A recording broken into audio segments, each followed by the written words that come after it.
We start with a deadly weekend in Rockford. A man is killed overnight in Rockford. And a murder investigation is underway. We hear it often. Was shot here. He was shot multiple times. Where he later died from his injuries. We report it often. No suspects have been named at this time. In fact, in 2020, we've had 27 of these. 27 murders. Police are still looking for suspects. 18 of them unsolved. To put that into perspective, flip a coin. You have a better chance of getting away with murder this year in Rockford than you do predicting heads or tails. Right now, just 1 in 3 are solved. Why? Watch my son take his last breath. It's gonna always be in my head. Ask Pamela Whiteside why. But I know the public, family, social, so-called friends know what happened. I wish they come forward. Her son Jarvis Wilder shot and killed in 2018. 2 years later, still no charges. 3 people were in the car when Wilder was shot right here. They dropped him off at Swedish American and ran. She said the last word my son said on the way to the hospital, she said, "We getting close, hold on, we getting close."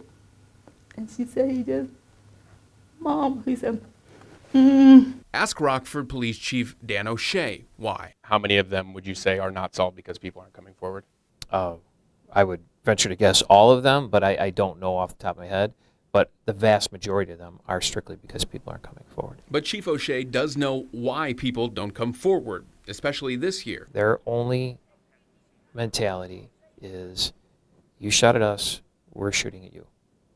You killed him, we're going to kill one of you. Is this a gang war at this point? It is a war between 2 factions that just can't get along. That war, along with the pandemic and lack of trust in police, is why the solve rate is so low this year, according to O'Shea. But I was real proud and very happy for Rockford. 2017, 18, and 19, we continued. I can't tell you how many public outreach programs, I mean, you've seen what we've done. And then 2020, we haven't been able to do any of them. This year, the murder solve rate, or number of murders where someone is charged, just 1 in 3. Since 2010, 231 people have been murdered in the city of Rockford. To this day, 91 of them remain unsolved. Break that down year by year in the last decade, and 2020 has both the highest number of murders and by far the most unsolved. We have an overwhelming number of individuals that absolutely, unequivocally refuse to provide any information to the police. Without cooperation, charging someone with murder becomes increasingly difficult. This isn't CSI. We can't put up big digital walls and move things around like Tony Stark. That's not reality. We can't solve murders in an hour.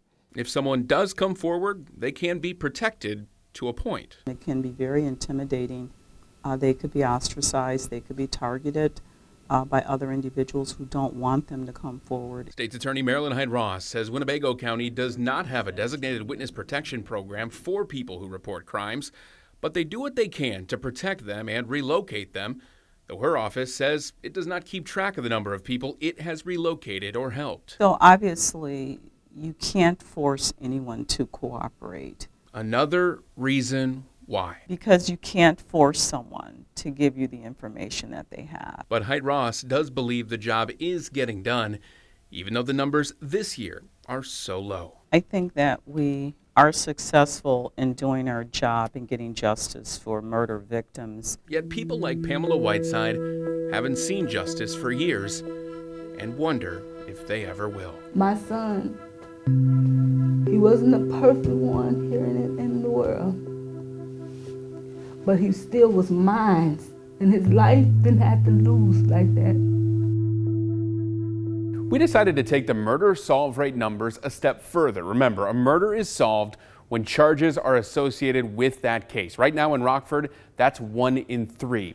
Let's dig a little deeper and compare Rockford to like-sized cities in the state of Illinois. Joliet, Springfield, Peoria, and Aurora all had fewer than half the number of murders that we've seen in Rockford so far in 2020. Only one of them, the same solve rate, Aurora, though it had many fewer murders than what we've seen right here in Rockford. We also looked at how murder is convicted in court in our area. We requested numbers as far back as the court would give them to us.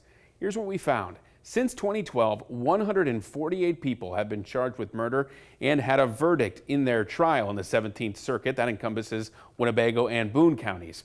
Only half of them were found guilty of that murder charge, 74. 44 of them had the murder charge dismissed. 26 were found not guilty of that murder charge. We interviewed State's Attorney Marilyn Hyde-Ross again after we compiled these numbers. She wouldn't comment specifically on the statistics, but did say the process works. The criminal process is just that. It's a process. So when a person is charged with a crime, whether it's a petty offense, a misdemeanor offense, or a felony, it's the state's burden to prove that person guilty beyond a reasonable doubt. Whether or not that is achieved is part of the process. So I'm not one to criticize the verdict because that is the criminal process. Well, do you have something you want us to investigate? Give us a call. Let us help you. Call that number on your screen, 815-335-7890, to speak to the 13 Investigates team.